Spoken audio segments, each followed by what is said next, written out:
Hi, everyone. Thanks for coming to Democracy Days. This is our 23rd year of doing this, which is pretty impressive. One of my favorite times of year. Thank you all for coming. Our panel today is going to be looking at occupational therapy and the importance of diversity, equity, and inclusion in healthcare. So I'm going to turn it over to the ladies here. I'll let you introduce yourselves. Does that sound good? And I also want to say that I got a message that Michael Kelker was going to be here, so I just want to do a shout out to Michael. There he is. This is the founder of Democracy Days, the guy who had started it all. Just want to say thank you. And thank you, ladies, for being here today and talking about this really important topic. Thank you. Thank you, Grace. Hi there. My name is Nicole Weckerlin. I am part of the Occupational Therapy Assistant Program. I'm one of the assistant professors as well as the academic fieldwork coordinator. And I am an occupational therapist by trade. That is first and foremost. So. And my name is Abby Schmutz, and I'm also faculty in the Occupational Therapy Assisting Program. I've spent my career working in pediatrics, and I have a deep love of occupational therapy and children. So. Hi, my name is Sarah Spathy. I'm the last one of the group of the OTA faculty. I spent most of my career treating individuals in geriatric settings and mental health settings. I also have quite a number of years in management. I was lucky enough to get to teach at another school previous to this, so I've been in education about 10 years. Okay. So I think the way we're going to start this is, who in here knows what occupational therapy is? Yes, that's what we thought. Yeah. Has anybody heard of occupational therapy? Okay. So there you've you go. heard of yes. it, but yes. you don't know what Has it is. anyone ever heard of physical therapy? Yes, see, that's what I feared too, so yes. We are not them. Yes. We are not them. We are better. So we're going to try to explain to you what occupational therapy is, because I think you need to have an understanding of that kind of before we can explain to you why diversity, equity, and inclusion is important to us. So this is a statement that was made by an occupational therapist by the name of Katie Mary, and I'm just going to read it for you. I absolutely love this explanation of what occupational therapy is, and it really speaks to me personally. So when people ask me what OT is and what we do, I tell them this. Picture a wall in front of you, as far to the left and as far to the right and as far high as you can see. In that wall there is a door, and that door is locked. On the other side of that door is what makes you happy. Playing with your kids, sewing, taking your dog for a walk, taking care of yourself without any help. It could be anything that makes a bad day not so bad anymore. That is your occupation. Some people are born lucky and have their key and can walk through the door their whole life without a problem. Other people aren't as fortunate. They've either lost their key or they never had one to begin with. And it's my job to get them through that door. And if we can't, we bust a hole and make a new one. So I think the most complicated thing to understand about occupational therapy is, what is occupation? Right? So we use this word occupational therapy. And sometimes when we tell people we're occupational therapists, they'll say things to us like, can you help me get a job? I can, but that's not really what an occupation is. An occupation is just the things that we do that occupy our time. So there are very specific occupations that the American Occupational Therapy Association spells out, and they are work, which is the one that we think of, activities of daily living, and these include things like getting dressed in the morning and taking a shower and brushing your teeth, eating your breakfast. There are instrumental activities of daily living, and these are the things that you do in addition to just basic self-care. So driving yourself to work, or cleaning your house and doing the dishes and making a meal. Then there is my favorite occupation. Play is my favorite occupation. It is the occupation of childhood. And so that is something that we address with kiddos. There is leisure. Leisure are those things that you do that just make you happy, right? So some people have leisure activities of reading or sewing, or I like to crochet, just whatever that thing is that makes you happy. Leisure can also be social engagement with other people. Ladies, I know I'm forgetting some. I put up with it. Did you put it up Yeah, there? all of these occupations are super important, and they are different for all of us. And I'm going to guess that most of you can engage in those occupations independently and by yourself. And so our role is to really facilitate when folks can't do that. And so we do kind of bust through doors, and we do kind of make things happen. We think out of the box on how that works. But a lot of it goes back to, and what we're going to get into, is recognizing that all of those occupations are different for each person, because we're all different and we all have unique backgrounds and unique perspectives. And so sometimes when we're looking at the occupations of someone else, someone that's not us, we have a difficult time separating what's important to us and what is important to someone else. And that is basically what is unique about occupational therapy, is that we take each person as an individual and we break down what those occupations are, what are important to them, and what are the things that are keeping them from being able to engage in them. In the very beginning of my career, I like to tell this story to my students when I'm trying to educate them on what occupational therapy is and what occupations are. I worked in geriatrics, and I was working with somebody who broke their hip and was in my facility and needed to return home. And so I was trying to do things with this person to make them independent, to go home, get dressed, go to the bathroom, be able to take a shower. And this one session, I spent the whole session trying to get this individual to use what is called a sock aid and a reacher. They're tools to put on your socks. And he was so grumpy that day. He would not do anything. He was the typical grumpy old man, and he was like shoving my hands away, yelling at me, telling me he didn't want to try what I had for him to do. And then his wife shows up, and she says, "Why are you having him put on his socks?" And I said, "Because he needs to get dressed." She looked at me and she goes, "I've been doing that for 25 years. That's not important to him." That was one of the most enlightening moments in my career, that it was important to me to put on socks, but to this individual, absolute zero importance. And so I wasn't addressing his occupations. I was letting my own bias guide my intervention that day. And I wasn't looking at the whole person and asking the right questions.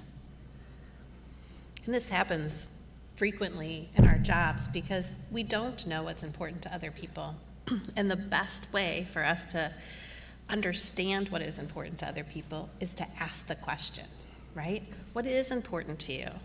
What is it that you want to accomplish? So that our goals in occupational therapy are client-centered, and we are addressing the things that are important to those people and not the things that are important to us. Another story I have, when I was back in school, way a long time ago, I had a professor who was still working in the field. She was an adjunct professor, and she was telling me about this patient who had pretty severe Parkinson's disease, and they were a smoker. And their basic goal was that they still wanted to be able to smoke. And as a healthcare practitioner, that's a very hard goal to say, okay, I'm going to help this person do this thing that I know is unhealthy, right? I'm going to do it anyway. And so she built this adaptive device that would hold the cigarette and attach to the wheelchair so that he didn't have to worry about the shaking of it. And he could smoke his cigarettes because that was what was important to him in his life. And so we just have to put our biases aside about how we feel about certain things and address the things that make other people happy.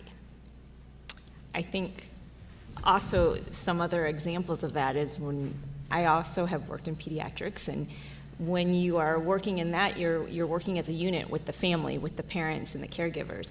And so asking those really important questions about what is their occupations that are important as a family unit. There's sometimes that, we can look into helping them with a wheelchair or mobility and things like that, and then we really have to put it into the lens of families will tell you it's very important that we are able to go to sports outings together, that we're able to go to the park, because that's what we really like to do. We like to be outside, we like to go on hikes. So getting that information and asking those really important questions, and not making assumptions that they want to do X, Y, and Z activities without really finding out what's important to them, makes all that difference. It also, and I think this kind of goes to what Abby was saying about, facilitating smoking with a patient who has Parkinson's, is sometimes what we think is best for those kiddos isn't necessarily what that family feels is best. And that's where really we have to respect and understand that we prioritize the family's values, not ours. And what's important in their family unit, but as also in their culture as a whole. We work with a diverse population, and everybody gets sick, everybody needs assistance at some point in time. I am not an expert in every culture that there is, but if you ask enough questions, you can find answers to the things that are important, and that's really what it's about. It's not about this is the things that I believe, or this is the things that are different from what you do. It's what is important to you. What is the things that make your family work? What is the thing that makes your bigger social group work?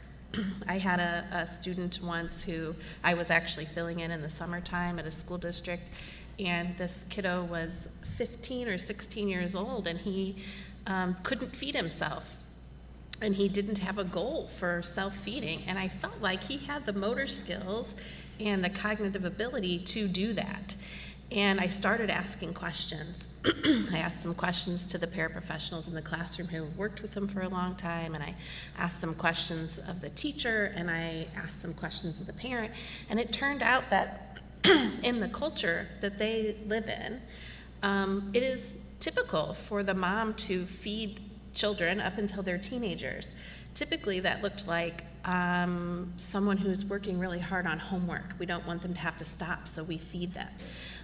And so she felt that feeding her child who had disabilities and maybe wasn't working really hard on homework was her way of showing that she cared just as much for him as she cared for her other children.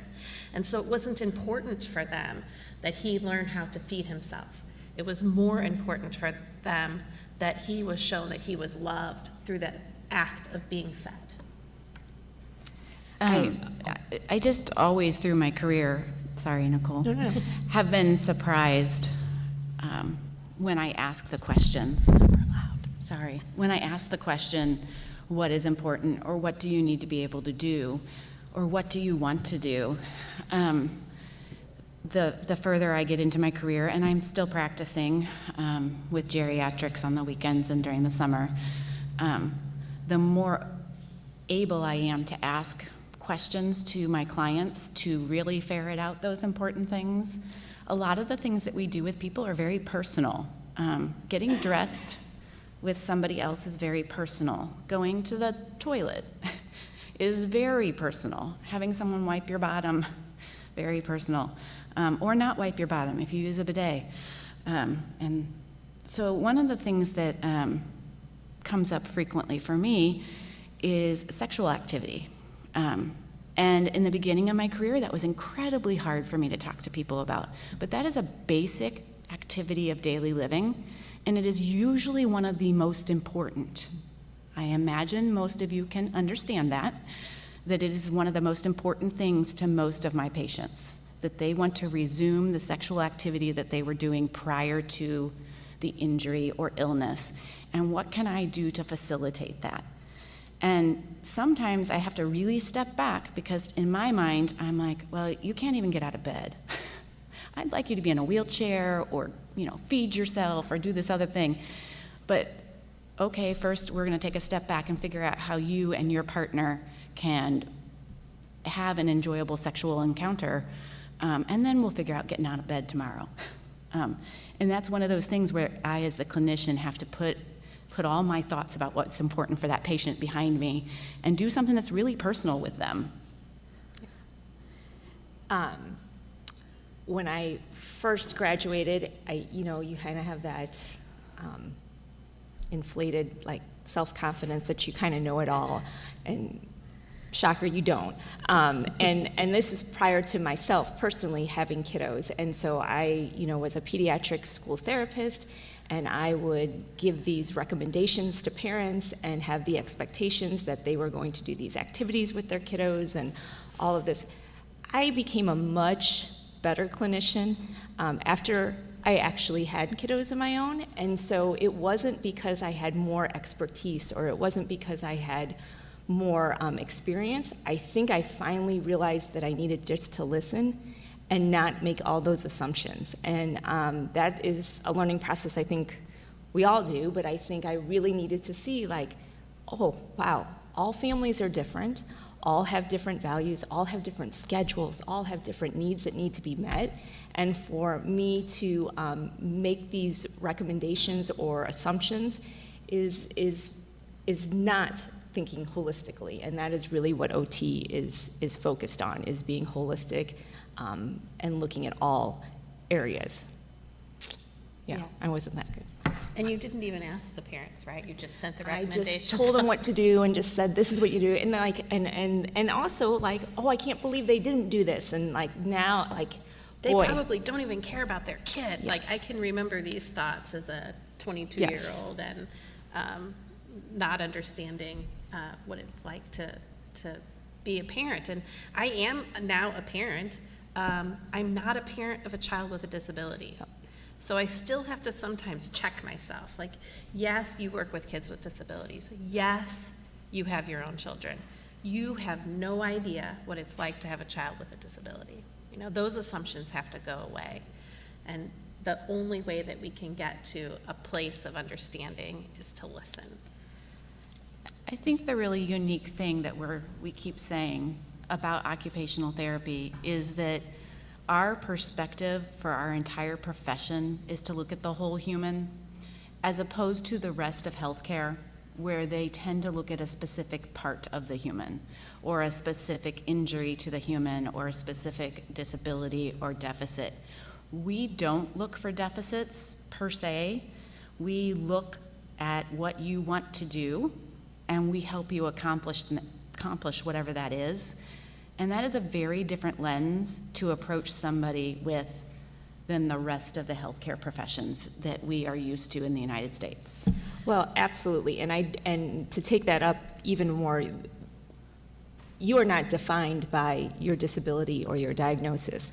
And part of the great thing about OT is that we are looking for the abilities that you do have, because that's what we're going to rely on to help you engage in all of those occupations. So I think, healthcare can certainly be more localized and focused on what the negative or the cannots, and I think we really focus on what you can do and the abilities there. Yeah. So I'm going to show the video. So you're probably ready for a little break for us rambling, so we're going to show you a little video here.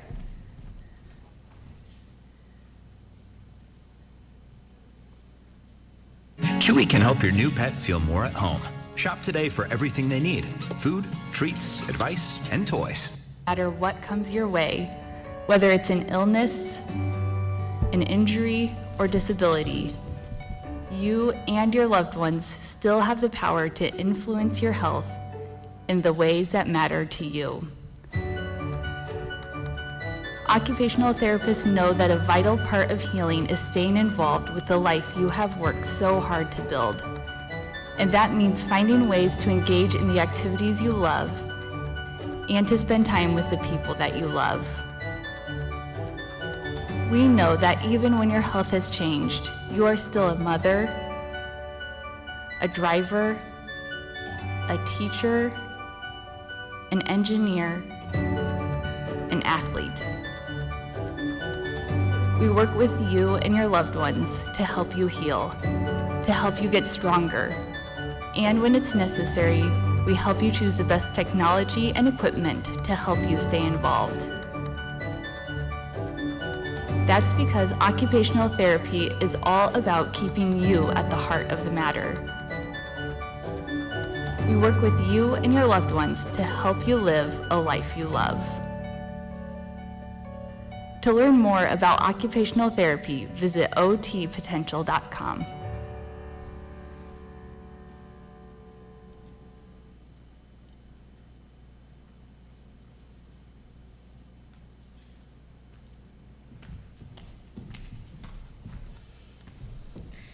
We have this lovely quote, but I feel like we've covered this already. we tend to ramble a little bit in the occupational therapy program. Okay, the power of OT lies in the core belief that each person is an occupational being, a unique occupational being. So everyone is different, everyone has different needs, and we don't understand what those are until we ask the questions. I'll let you. So we often address occupational justice. So that's the idea that people have the right and are entitled to access and participate in the occupations that they want to do. You should be able to do all of those things regardless of who you are or where you live or how much money you have or what you look like. And so occupational therapy practitioners are often focused on helping someone achieve occupational justice, doing the thing that they have been limited from in the past. So when I teach occupational justice in the OT program, sometimes I ask some questions. So I'm going to just try that. So who in here was able to participate in a sport or some other organized activity when they were in school? Yeah, so this could be like marching band or whatever. Who had to pay for those? Yeah, I did. Well, I didn't, but my parents did. Did your parents pay for that?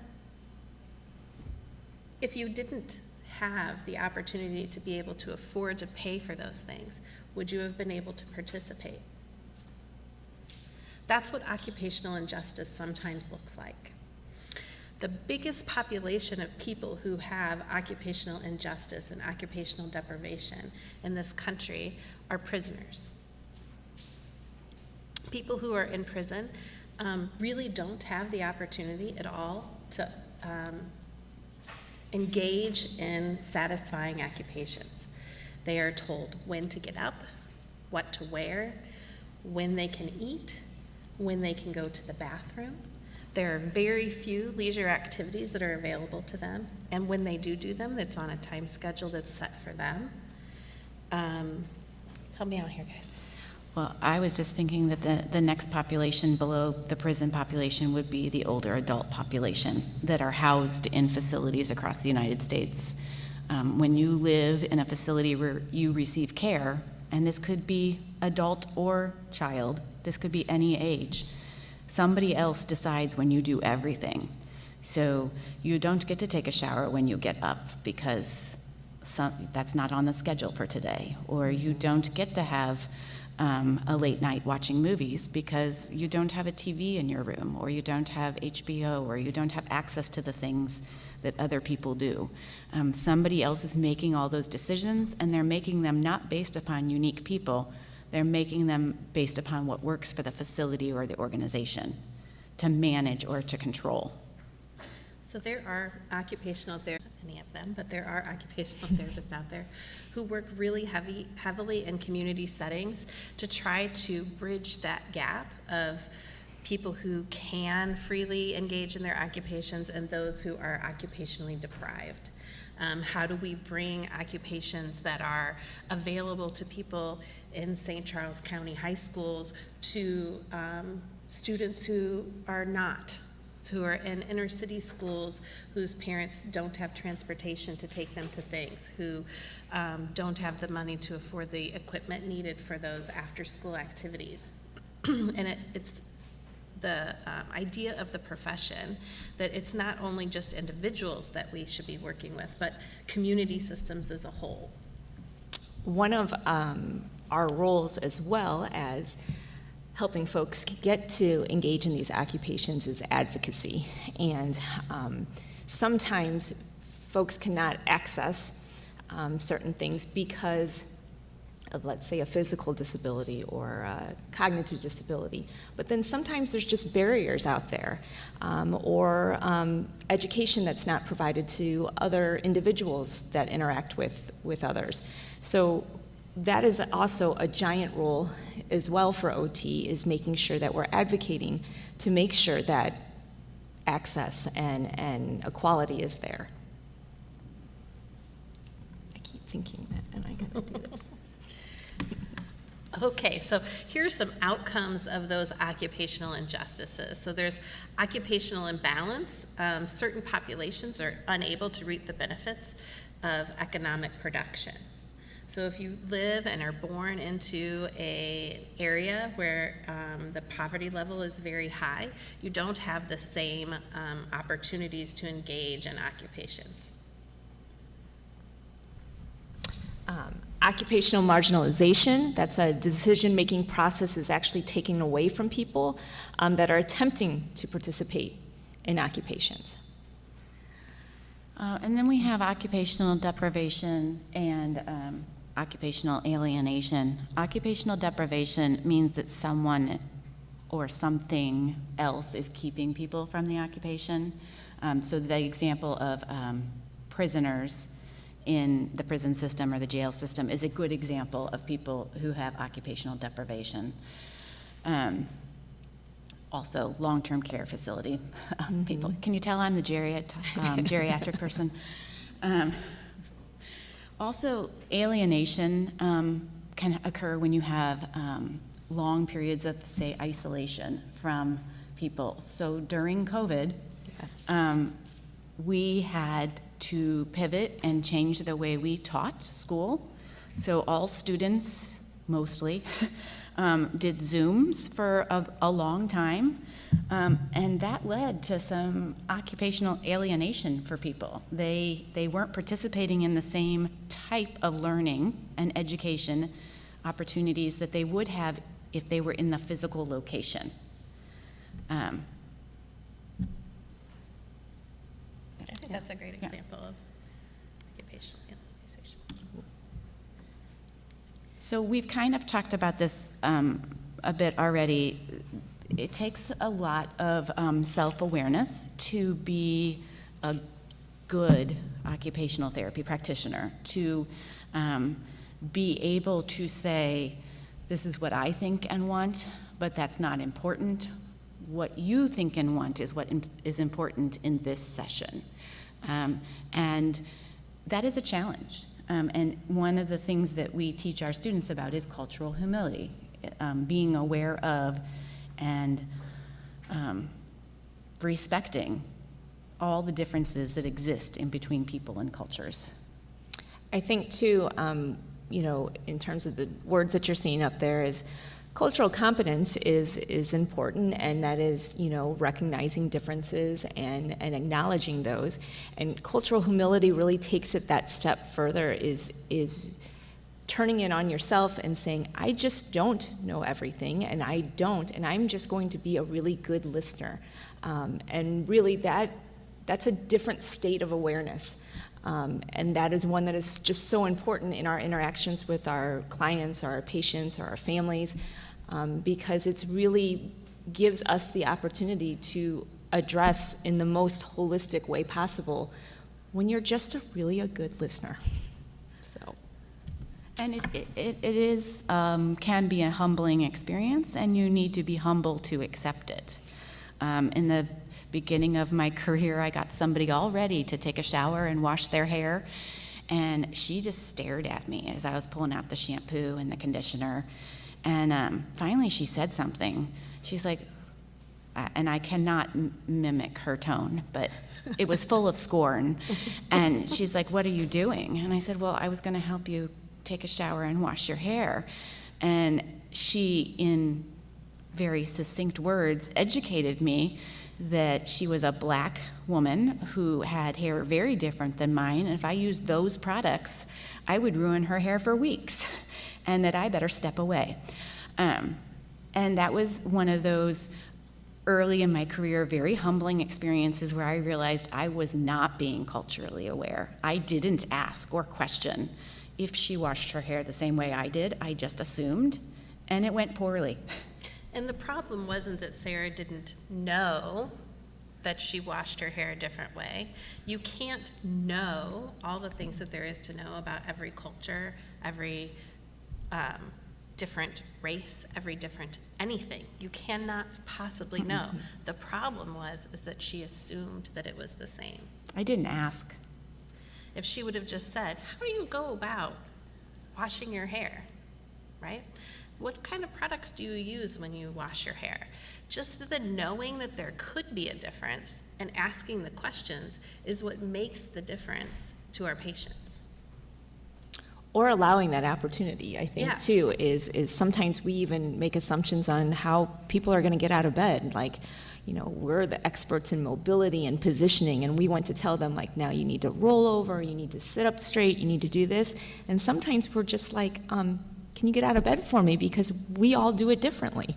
And I think something as a simple task like that is just taking that time to, again, ask the questions and letting that patient or that client be the leader, I think, too, is very important. Let me show this. Yeah. Okay. I was going to click it on here, and then I remembered I wasn't. Companies of all sizes use BigQuery to uncover.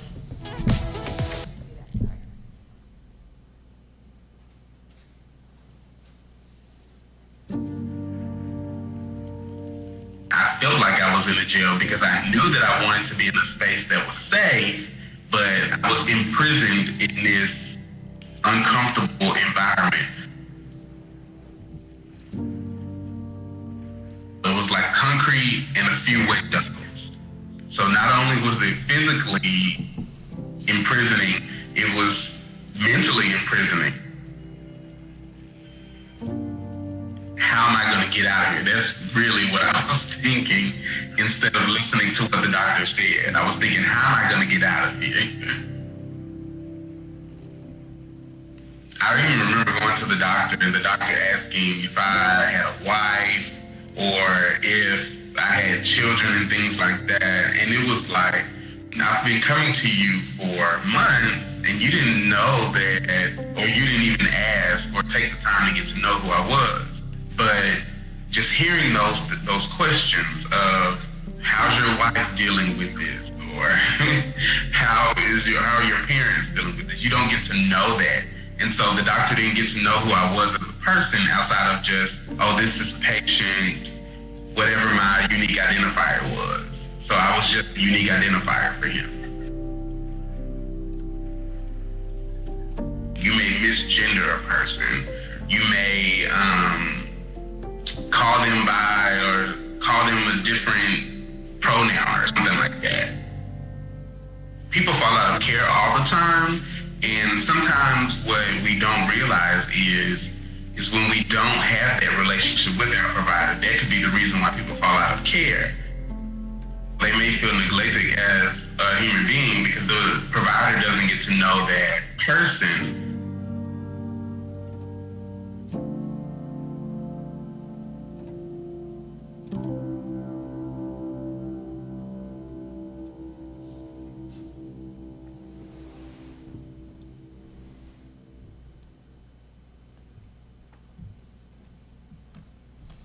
Okay, so this gentleman's story is an example of how the healthcare system fails people.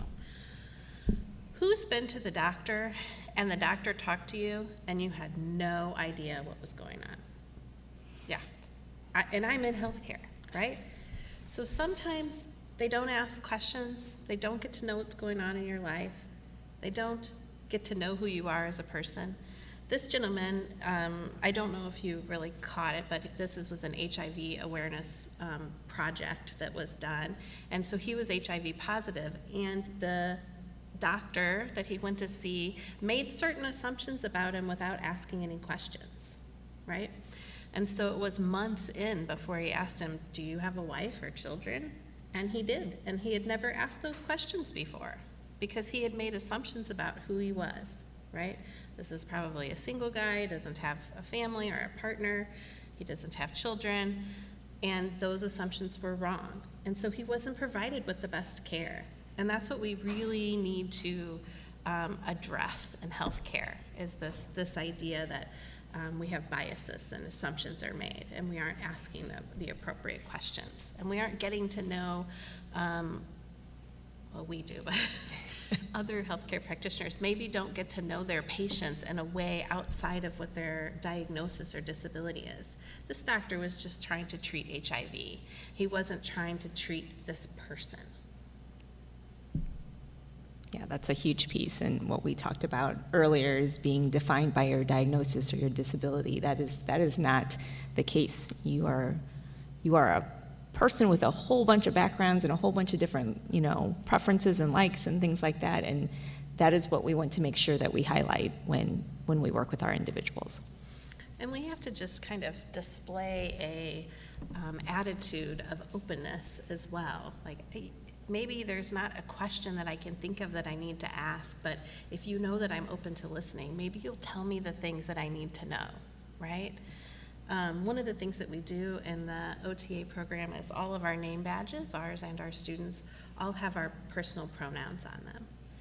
And it may be obvious to most of you that I use she, her pronouns, but by having it on my name tag, I've opened myself up to the conversation, right? I've opened myself up to the fact that somebody can say, hey, I use they, them pronouns, or I use he, him pronouns. And this is just like a tiny little way that you can make a difference in a culture that we live in now, where it's important to recognize that people may display a gender that is not the gender they identify with. We also, in the OTA program, talk about what's called therapeutic use of self. And even though we go through lots of training and education on how to use our bodies in terms of like positioning and handling and being able to be effective and safe, and also though, one of our greatest tools is how we interact with people, and that's what therapeutic use of self is, and being able to establish a good rapport with our clients, being able to listen, being able to question. So we don't overlook the importance, and that actually may be one of our greatest contributions to this profession, is valuing that as such a big part of our interactions. We try to use this in our interactions with our students, so that we're modeling this behavior of therapeutic use of self. I can tell you the names of the pets of most of the students that I have. I know when they're going to turn 21 because it's a big deal and they've been talking about it. We meet with each of our students once a week. They have a touch-based meeting where we meet for 10 minutes, and it doesn't have to do with how they're doing at school necessarily. If they're having a problem with school, absolutely we want to talk about that. But it's just a way for them to come to us and say, oh my gosh, my life is just really stressful right now, and these are the things that are going on, and we listen. And in that way, we are cultivating this idea of, you're important as a person, not just as a student or your test scores. And your patients are also important as people, and not just as their hip replacement or their autism, right? So. Yes. So the parallels is that you've gone through this program for 2 years, and you've been exposed and witnessed this therapeutic use of self and this understanding from faculty and your peers, and then we've given you some great building blocks to be able to do those exact same things when you work with whatever setting or clients or patients that you have. Because your experiences was what you draw on, right? Like, so that makes you an even better practitioner, is having that experience. So who wants to be an OTA? Come on. There it is. That's what I want to It is an amazing profession. It is. I think one of the best pieces of being an occupational therapist is that the possibilities are endless.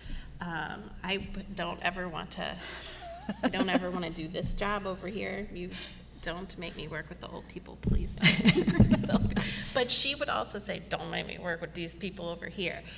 She doesn't not really care for children. It's weird, but that's her thing. So.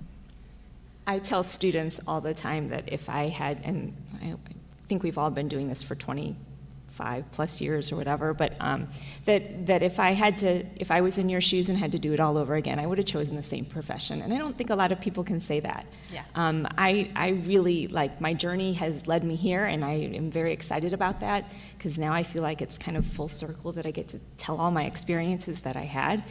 But I was in the schools, I was in rehab, I was at Children's Hospital doing iPad technology to help kiddos with motor needs be able to access their environment and to communicate. If you would have ever told me that I would have, 25 years ago, you're going to be an OT, but you're going to work with Apple and iPads, I would have said, well, that makes no sense at all, and I don't even know what an iPad is because it doesn't exist. But like, that's that thinking out of the box kind of stuff that OT is just really phenomenal at, so. Okay, we have 15 minutes left, and I was going to leave, we were going to leave 15 minutes for questions. Which I'm sure you all have, right? I have a microphone, so if you want to raise your hand. Oh. That was an excellent presentation, thank you. I've got a question. In terms of the democracy element here, the occupational justice component of your presentation had directly to do with that. And so did a lot of your, the rest of your presentation, which has to do with, us as people practicing democracy, being aware of cultural and other differences and so forth. I'm wondering, my question is, what are some barriers to occupational justice, and are there policy prescriptions that you would suggest? Go ahead.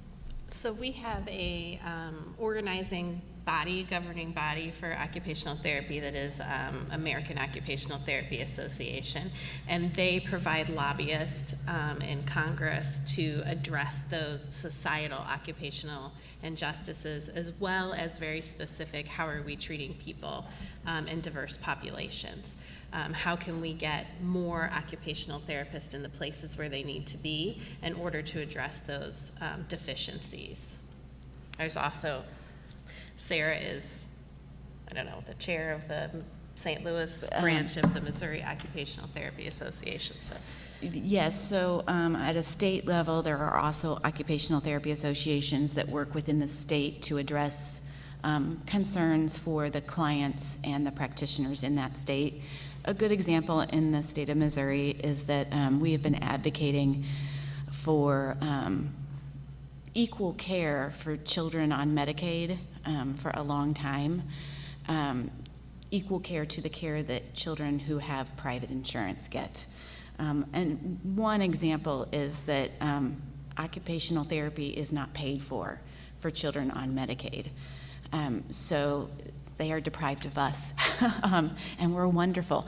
But that is just one small example of how our state organization is working to improve the ability of all the people in our state to have occupational justice. They have also been very involved in a lot of the legislation that has gone through in the last year regarding DEI legislation. And because we look at the whole human, we want to be able to keep doing that. Yeah, and the Occupational Therapy Association has addressed DEI in higher education as well. There's been some laws that have come up about us even talking about DEI in higher education, and the American Occupational Therapy Association and the Missouri Occupational Therapy Association are involved in those discussions. I was actually curious about that, like the pushback that's happening right now in higher education about teaching like Black history and critical race theory and about race and gender. How is that like played out on the level of you doing this work in your classroom? Have you met any challenges with that yet? Of course. We haven't had any restrictions yet to what we can say in the classroom. But it does have a lot of people in the profession very worried. There are occupational therapy practitioners who work in gender clinics. There are occupational therapy practitioners who work with recent immigrants. There are occupational therapy practitioners who work in areas of poverty and homelessness. All of those are areas that are going to be impacted by legislation that limits us.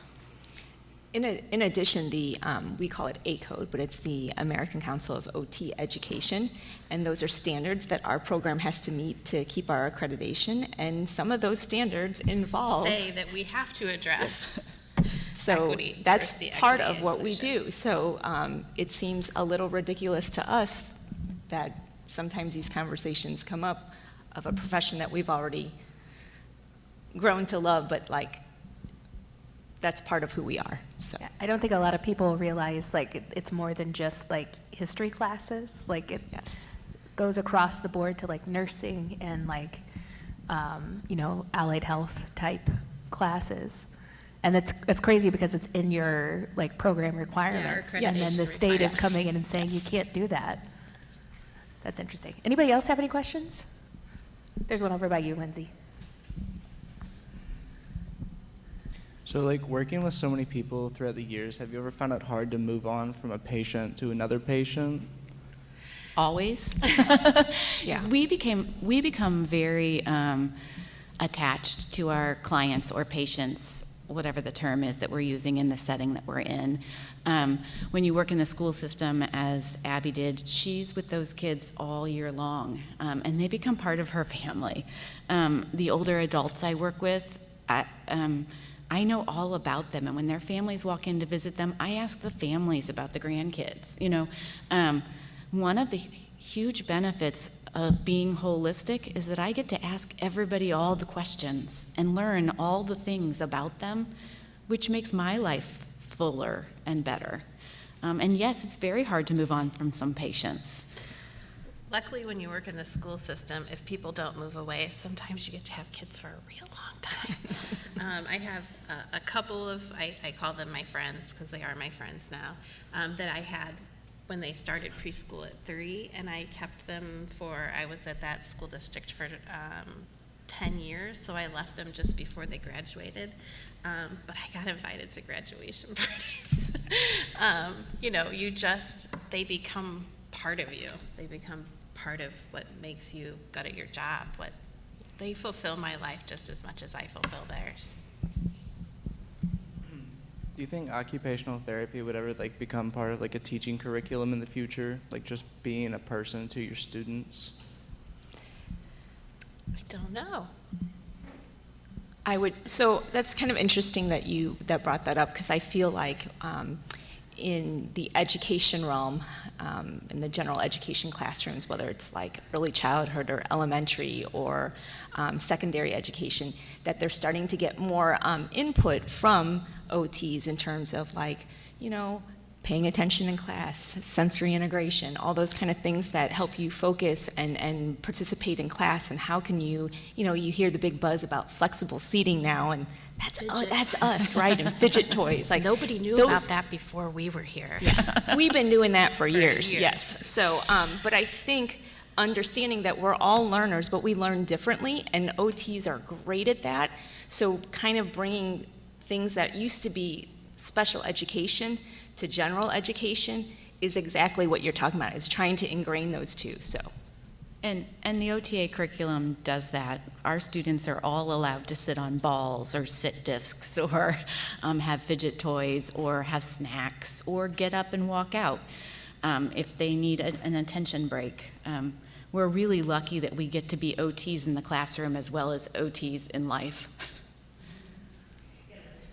What does OT look like in a nursing setting or in a hospital environment? Do you guys work in the hospitals? We do. Yep. We work in every level of care. Probably if you name it, I could find a way that we work there.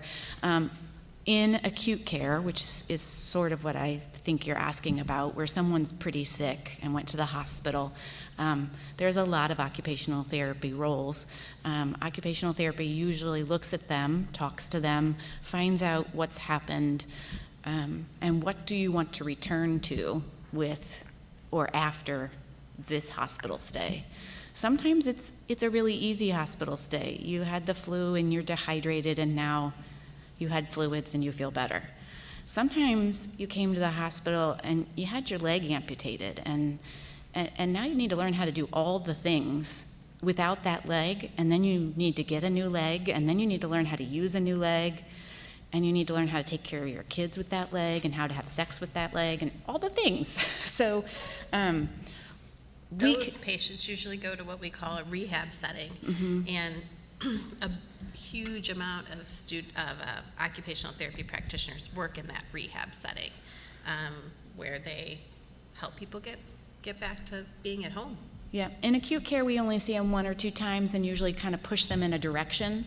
Either home or to more care. And then they go to a longer length stay place and we become more involved. And a lot of those, like self-care, being able to just get out of bed, be able to sit to stand, be able to transfer to a wheelchair, be able to get dressed, eat, take a bath or a shower, like all of those things that I think all of you probably take for granted. And then the moment you can't do it, you need us. And so the nurses really like us in the hospital because we come and get all the people up. And dressed. And dressed, and take them to the bathroom and help them do those things. I often say, like, what is like the defining moment in the morning that makes you feel most human is usually brushing your teeth. And so that's like totally our realm. But it really is like you feel like a completely different person when you wear your own clothes, when you get up, when you have something, when you have structure and something to do. And we don't realize how much we need that until we can't do it. So. Just speaking from experience, when I was pregnant with my daughter, I got a virus, and then my body it started attacking itself after the virus. So I got myelitis, encephalomyelitis, and I lost the ability to walk and talk. And my OT support in the hospital taught me how to get up and go to the bathroom with a walker, and that like made all the difference. Like get into the bed, like I was laughing when you said it feels so good to brush your teeth. Yeah. Like that was amazing when I could go to the bathroom and brush my teeth. So it's interesting because we don't often think about needing that kind of support, like, but then something happens and that's when you really come to appreciate, you all and what you can do for us. Also, my kids are in the school system right now and they have autism, so they have reduced use of their fine motor skills. So they see an OT person and she's just like that. She loves them and we keep track of her and she's just really great. Yeah, we tend to be very passionate people and fun. The thing that I love about being a pediatric occupational therapist the most is like, I don't have to grow up. I can just continue to play and engage in the occupation of play with children is just the most joyful experience. And I love how that's transferring over into the regular classroom too. We're starting to see it brought in more into the regular classroom, giving. Like it benefits all kids. It's like kind of like the thing with universal design and education. Absolutely. It benefits everybody. So seeing those things brought in for quote unquote neurotypical students is also really exciting. Yeah. Does anybody else have a question? Okay. Oh, just thumbs up. Okay.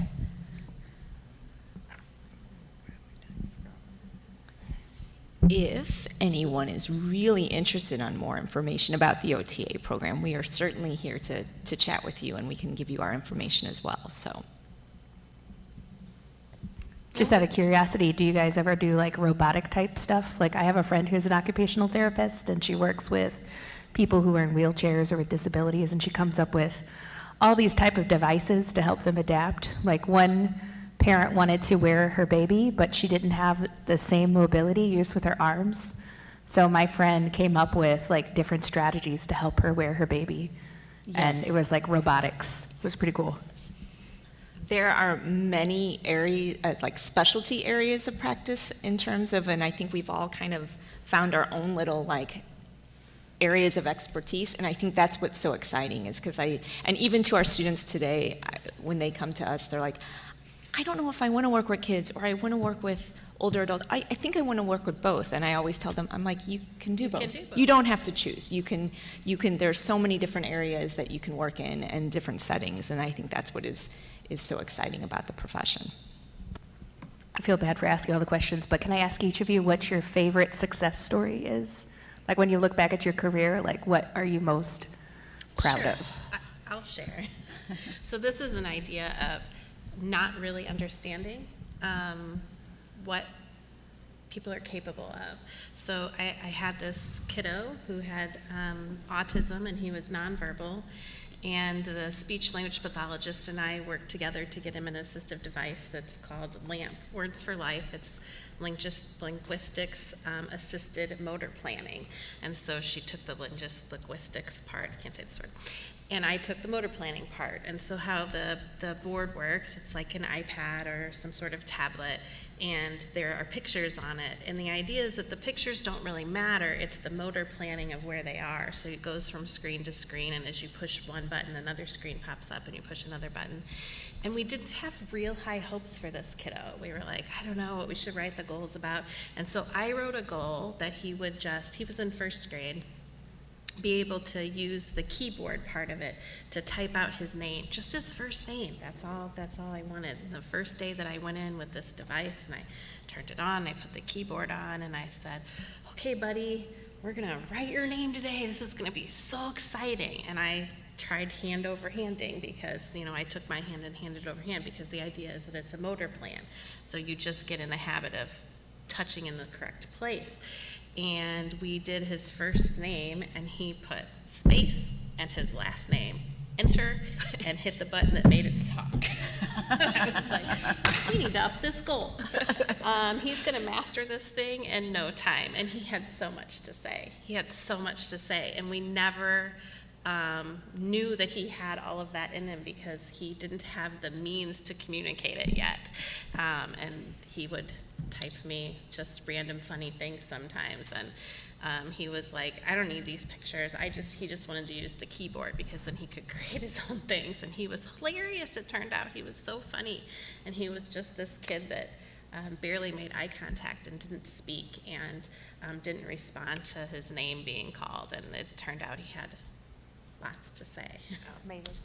That is probably, I don't have one scenario, but what actually Abby's talking is like when we talk about making these assumptions is I worked in the cerebral palsy clinic for years, and a lot of those kiddos have what you call athetoid cerebral palsy, and they have all these kind of involuntary movements of their body, and they just kind of can't help it, right? And mainly they are nonverbal. So it is the assumption that if you're nonverbal, that maybe your IQ is low. These are some of the brightest kids, and when you give them the right technology and you give them the right things, there is nothing better than them spouting things off on their iPad or their communication device, and how underestimated they had been all of their life. And I think that is probably just one of the most fulfilling things, to have the family witness it, to have the teachers witness it, to have their friends see that. It's pretty much fills you up, so. Yeah, the first time they can tell their mom, I love you. Yeah. It's like, one of my most fulfilling experiences was at a long-term care facility that had a dementia wing. So the people on that wing all had some form of dementia. And I spent a lot of time on that wing, and I assessed all the patients on that wing, and I assigned them a cognitive level. They would be able, this is how functional they are. You can do these things. And then I spent a whole lot of time with the nursing staff, which is a little unusual. I was given a lot of freedom and reign to do this. I taught all the nursing staff what that meant. And then we went to every person's room and we reorganized their closet or their dresser or their bathroom countertop. And we took almost every resident on that hall from needing someone to do all their self-care to just handing them all the items, and they would get dressed and brush their teeth and brush their hair. And it was simply because we were not maximizing their cognitive potential because they were confused. And to me, that was just amazing. And the staff were so excited, and the families were just overwhelmed, like at what their loved one could still do but we had been doing for them because we didn't understand, just like the example of the kids. So that was one of my favorite and most fulfilling memories, was that unit. Well, thank you so much. Does anybody else have anything they want to ask or say, comment? Okay, well, I just wanted to thank you ladies so much for that conversation. It was really cool to think about democracy through that light. I just wanted to throw out a shout out to, like, a lot of what you were saying goes along with disability rights, to not put, to pay attention to what limitations we put on people rather than what the disability itself might do. So all of us are one accident, old age away from disability. So it's something to really consider, like, as far as making sure that those people have a voice and a say in their own care and their own lives. And thank you so much for being the people to help them get access to that. Welcome. Thank you. Thank you. guys. There's another session at 1 today. If you guys want to stick around, it's protest through music. We're going to talk about everything from Bob Dylan to that's who it was. Beyonce. Bob Dylan to Beyonce. So if you are interested, please stick around for that.